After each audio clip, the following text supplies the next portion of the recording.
பற்றி பார்க்க போகிறோன்னா மார்கன்.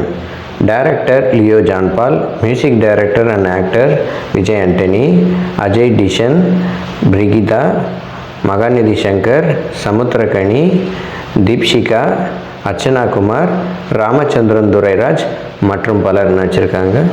படத்துடைய ஸ்டார்டிங்கில் குப்பத்தொட்டியிலேருந்து ஒரு கருகின நிலையில் ஒரு இளம் பெண் டெட் பாடியை கண்டெடுக்கிறாங்க.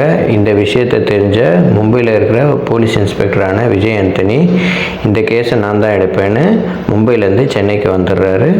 விஜய் ஆண்டனி பொண்ணும் இதே நிலையில் கொல்லப்பட்டதுனால இது சீரியல் கில்லராக இருக்குமோ அப்படின்னு நினச்சி இன்வெஸ்டிகேஷனை ஸ்டார்ட் பண்ண தொடங்குறாரு. ஒரு கட்டத்துக்கு மேலே அஜய் டிஷனை சஸ்பெக்டாக நினச்சி பிடிக்கிறாங்க. அதுக்கப்புறம் என்னாச்சு, அஜய் டிஷனோட பேக் ஸ்டோரி தான் என்ன அப்படின்றது தான் படத்துடைய மீதி கதை. விஜய் ஆண்டனி இந்த படத்தில் துருன்ற கேரக்டரில் போலீஸ் இன்ஸ்பெக்டராக நடிச்சிருக்காரு. இந்த கேஸை டீல் பண்ணும்போது அவருக்கு இன்ஜெக்ஷன் போட்டுறாங்க. அதனால் அவருடைய ஃபேஸ் பாதி பிளாக்காக தான் இருக்குது இந்த படம் ஃபுல்லாக. இந்த கதைக்கேற்ப சட்டிலான நடிப்பை வெளிப்படுத்தியிருக்காரு. அஜய் டிஷன் இந்த படத்தில் தமிழ் அறிவுன்ற கேரக்டரில் ஸ்விம்மராக நடிச்சிருக்காரு.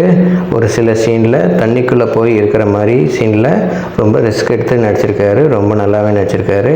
விஜய் ஆண்டனிக்கு அப்புறம் இம்பார்ட்டண்டான ரோல்னால் இவர் ரோல் தான். ஒரு சில சீனில் நல்லாவே ஸ்கோர் பண்ணியிருக்காரு. பிரிகிதா, மகாநிதி சங்கர் போலீஸாக நடிச்சிருக்காங்க. தீப்ஷிகா அஜய் டிஷன் லவராக நடிச்சிருக்காங்க. அர்ச்சனா குமார் அஜய் டிஷன் தங்கச்சியை நடிச்சிருக்காங்க. ராமச்சந்திரன் துரைராஜ் அஜய் டிஷன் அப்பாவை நடிச்சிருக்காரு. எல்லாருமே கேரக்டரை ரொம்ப நல்லாவே பண்ணியிருக்காங்க. சமுத்திரகனி சின்ன ரோல் வராரு. அவர் பெரிய இம்பேக்ட் இல்லை இந்த கதையில். படத்துடைய பாசிட்டிவ் சினிமாட்டோகிராஃபர் எஸ் யுவா.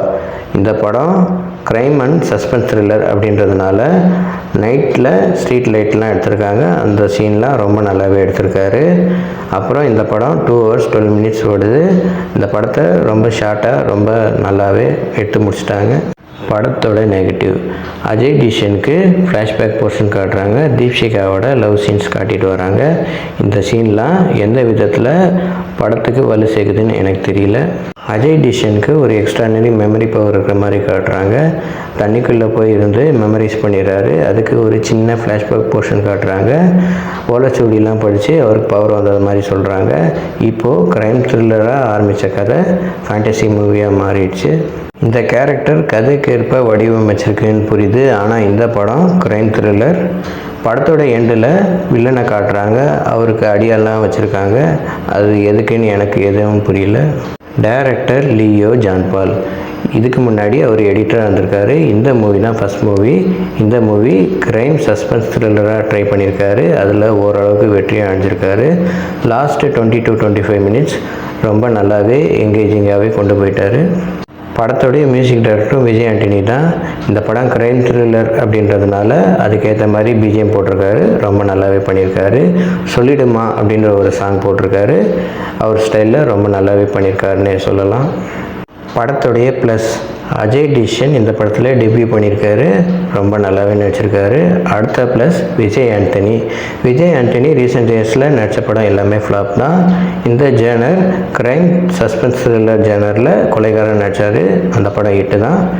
இந்த மூவியில் கதைக்கேற்ற மாதிரி ரொம்ப நல்லாவே ஆக்ட் பண்ணியிருக்காரு. மொத்தத்தில் இந்த படம் எப்படி இருக்குன்னு கேட்டிங்கன்னா, ஃபஸ்ட் ஹாஃபில் இன்வெஸ்டிகேஷன் மோடில் ஆரம்பிக்கிறாங்க. ஆனால் செகண்ட் ஹாஃபில் ஃபேண்டசி மூவியாக மாறி சோஷியல் மெசேஜ் சொல்லி படத்தை முடிக்கிறாங்க. ஆவரேஜ் வாட்சாக முடியுது இந்த மார்கன். இந்த மாதிரி வீடியோ பார்க்கணும் எங்கள் சேனல் லைக் பண்ணுங்கள், ஷேர் பண்ணுங்கள், சப்ஸ்கிரைப் பண்ணுங்கள். தேங்க்யூ.